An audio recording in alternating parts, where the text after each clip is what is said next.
द्रोण त्रिवेदी जी, गुजरात से। राधे राधे महाराज जी। महाराज जी, जब भगवत प्राप्ति होती है तो ये संसार और मनुष्य जन्म से इंसान मुक्त हो जाता है या फिर कोई अन्य परिमाण में या अन्य लोक में स्थान प्राप्त होता है। अतः भगवत प्राप्ति होती क्या है? ये सब लोकांतर सब स्वाप्निक है बच्चा।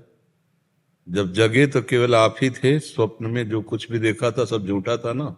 तो आ ब्रह्म स्तंभ पर्यंतम सर्वम मायामयम जगत सत्यम सत्यम पुनः सत्यम हरिर नाम केवलम।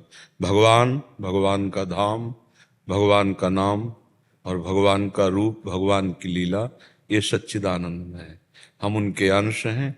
उनकी इस मायाकृत लीला में हम अपने आप को भूलकर देह भाव से काम, क्रोध, लोभ, मोह, मद, मत्सर, इन विकारों के अधीन होकर न जाने कितने गंदे आचरण, पापाचरण करते हैं, तो हम शोक, दुख, भय, चिंता इसको प्राप्त होते हैं।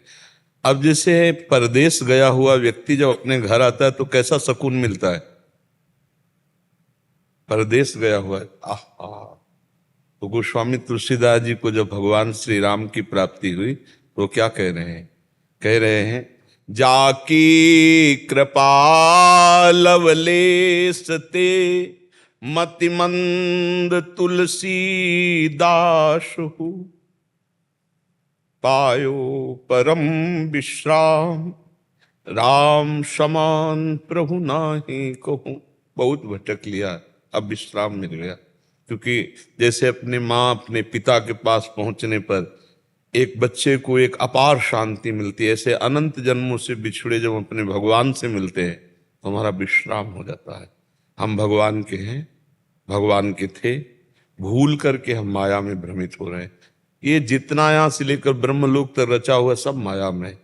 वो भगवत प्राप्ति क्या होती है, भगवान का मिलन कैसा होता है, ये तो जाने मोरी छाती मीरा जी कहती है, मैं कैसे बताऊं।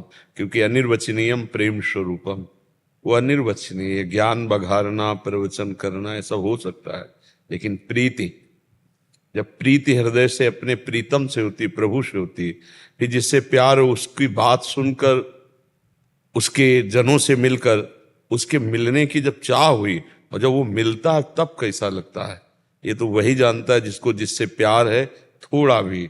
और फिर उसकी बात, उसकी चर्चा, उसको देखना, उसको सुनना कैसा लगता है। तो बोले गोस्वामी जी कह रहे, कामी नारी प्यारी जिम लोभी जिम प्रिय दाम तिम रघुनाथ निरंतर प्रिय लागो मोहिराम। तो ये लोकांतर सब जितने सब माया में है, हम भगवान के हैं। हमें भगवान जब तक नहीं मिलेंगे तब विश्राम नहीं मिलेगा। देखो, रुपया कमा लो, पढ़ लिख के डिग्री, नौकरी, पद, लेकिन मरना है। जब शरीर ही छूट जाएगा तो फिर हमारे ये सब किस काम आएगा? हमारे साथ यहाँ किस तो कुछ जाएगा नहीं, ना प्रधानमंत्री का पद, न राष्ट्रपति का पद, न ब्रह्मा का पद। यहां से लेकर ब्रह्मलोक तक परमेष्ठी पद सब परिवर्तनशील है।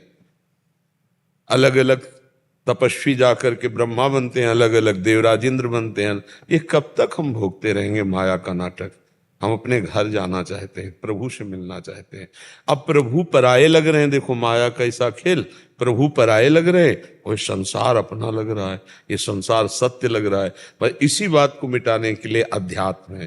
जब हम अध्यात्म मार्ग में चलते हैं, भजन करते हैं, तो हमारा हृदय बड़ा लुजलुजा हो जाता है, प्रेमी हो जाता है। वही हृदय जब भगवान की तरफ जाता है तो उनकी कथा सुनकर, उनकी बात सुनकर, उनकी कृपा सुनकर हमारा हृदय समर्पित हो जाता है। जहां समर्पित हुआ तहां मायामल का नाश हुआ।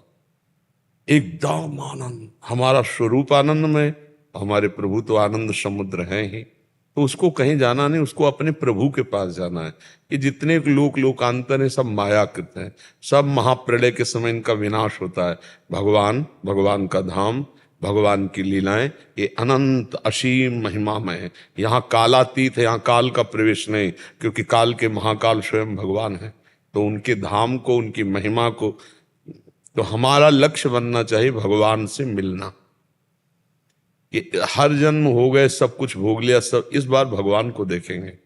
कैसे हैं भगवान, कौन है भगवान? तो इसलिए हम कहते हैं नाम जप करो, सत्संग सुनो, दूसरों की सेवा करो, किसी को दुख मत पहुंचाओ, क्योंकि सबके हृदय मंदिर में वो गुप्त रूप से बैठे हैं। जब वो प्रसन्न हो जाएंगे तो आपके हृदय में ही प्रकट हो जाएंगे। हृदय में प्रकट हो गए तो अपार आनंद, बस वो वाणी के द्वारा नहीं बताया जा सकता। वो कोई रुपया पैसा वाला बाहरी पदार्थ वाला आनंद नहीं है कि जिसे आप व्याख्या कर सकते हैं। वो तो मुंह का स्वादनवत, जैसे गूंगे को गुड़ खवाए तो कुछ न बोल पावे, ऐसा आनंद है। अनुभव गम्य भजें जय संता, वो अनुभव से अनुभव में आता है। वो किसी वाणी के द्वारा बताया नहीं जा सकता, वो लिखा पढ़ी वाला नहीं है, वो एक अनुभव का आनंद है। इसलिए खूब नाम जप करो, गंदे आचरणों का त्याग करो, और सब में भगवान है पक्का। जैसे सब में बिजली है, ये एसी में भी और लाइट में भी बिजली सब में एक है, ऐसे एक ही परमात्मा सब में है। अलग अलग स्वभाव के कारण अलग अलग पहचाना जाता है। कोई दुष्ट है, कोई महात्मा है, कोई अच्छा है, कोई बुरा, लेकिन परमात्मा सब में एक है। हम किसी को दुख ना दें, हमें जो दुख दे उसको भी हम सुख देने की भावना करें, तो हम माया पर जीत जाएंगे, हम भगवान को प्राप्त कर लेंगे। समझ पा रहे हो आप?